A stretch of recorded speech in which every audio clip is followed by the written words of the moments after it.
Gunung Kawi adalah sebuah gunung berapi di Jawa Timur, Indonesia, dekat dengan Gunung Butak.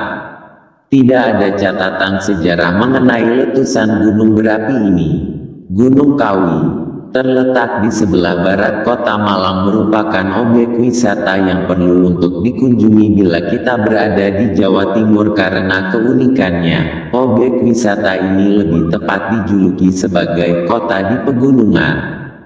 Di sini kita tidak akan menemukan suasana gunung yang sepi, tapi justru kita akan disuguhi sebuah pemandangan mirip di negeri Tiongkok zaman dulu. Di sepanjang jalan kita akan menemui bangunan-bangunan dengan arsitektur khas Tiongkok, di mana terdapat sebuah kuil, kelenteng tempat untuk bersembahyang atau melakukan ritual khas Konghucu. Gunung tidak perlu tinggi asal ada dewanya. Pepatah populer di kalangan warga Tionghoa ini bisa menjelaskan kenapa Gunung Kawi di Desa Wonosari, Kecamatan Wonosari, Kabupaten Malang, Jawa Timur, sangat populer.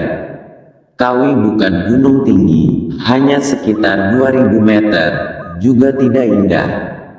Tapi gunung ini menjadi objek wisata utama masyarakat Tionghoa. Tiap hari ratusan orang Tionghoa, termasuk orang pribumi, naik ke Gunung Kawi. Masa liburan plus cuti bersama Lebaran ini sangat ramai, karena terkait dengan kepercayaan Jawa, kejawen, maka kunjungan biasanya dikaitkan dengan hari-hari pasaran Jawa, Jumat Legi, Senin Pahing, Syuro, dan Tahun Baru. Namun di sisi lain, motif para pengunjung yang datang ke pesarean ini pun sangat beragam pula. Ada yang hanya sekedar berwisata, mendoakan leluhur, melakukan penelitian ilmiah, dan yang paling umum adalah kunjungan ziarah untuk memanjatkan doa agar keinginan lekas terkabul.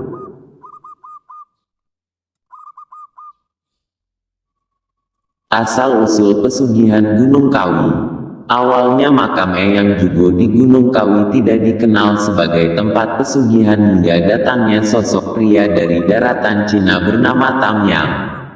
Dikisahkan, Eyang Jugo pernah melakukan perjalanan ke daratan Cina. Suatu ketika, dia bertemu dengan seorang perempuan hamil yang kehilangan suaminya. Lalu Eyang Jugo membantu ekonomi janda yang hidup dalam kemiskinan ini. Tentu saja perempuan ini sangat senang dan berterima kasih dengan bantuan Eyang Jugo. Sesuatu yang sudah menjadi tabiat Eyang Jugo dalam membantu sesama.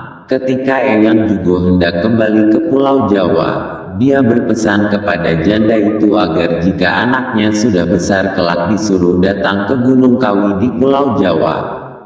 Anak dari janda miskin inilah yang diberi nama Tam Yang. Pada era tahun 40-an, datanglah Tam Yang ke Gunung Kawi. Tentu saja dia hanya melihat makam Eyang Jugo, sebab Eyang Jugo sudah wafat beberapa tahun sebelumnya. Tam Yang ingin membalas jasa Eyang Jugo yang telah berbuat baik kepada ibunya di daratan Cina. Itulah sebabnya, dia merawat makam itu dengan baik. Pria Cina yang biasa berpakaian hitam-hitam mirip pendekar silat ini merawat makam Eyang Jugo dan membangun tempat berdoa dengan gaya Cina. Sejak itulah, peziarah semakin ramai mengunjungi Gunung Kawi. Tetapi anehnya dengan tujuan mencari pesugihan dan bukan belajar bagaimana menjadi orang bijak seperti Eyang Jugo. Siapakah sesungguhnya Eyang Jugo dan Eyang Sujo?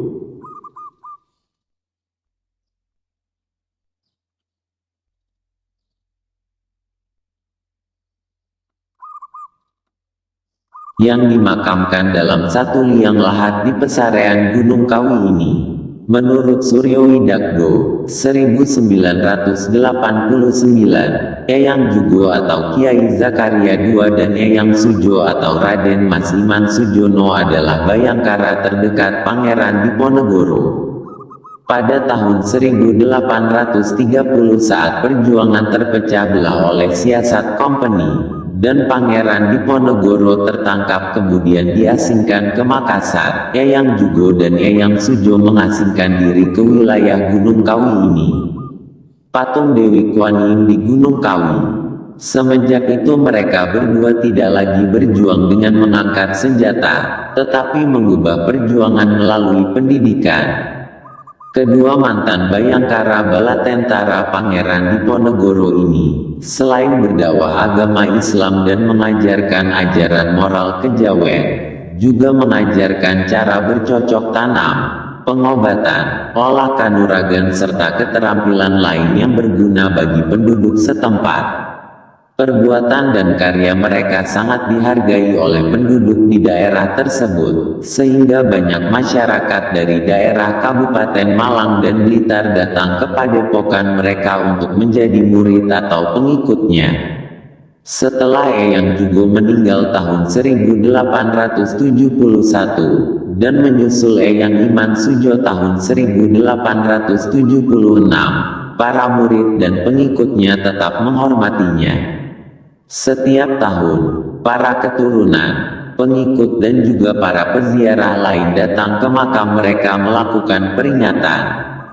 Setiap malam Jumat Legi, malam meninggalnya Eyang Jugo, dan juga peringatan wafatnya Eyang Sujo tiap tanggal 1 bulan Suro, Muharram. Di tempat ini selalu diadakan perayaan tahlil akbar dan upacara ritual lainnya. Upacara ini biasanya dipimpin oleh juru kunci makam yang masih merupakan para keturunan Eyang Sujo.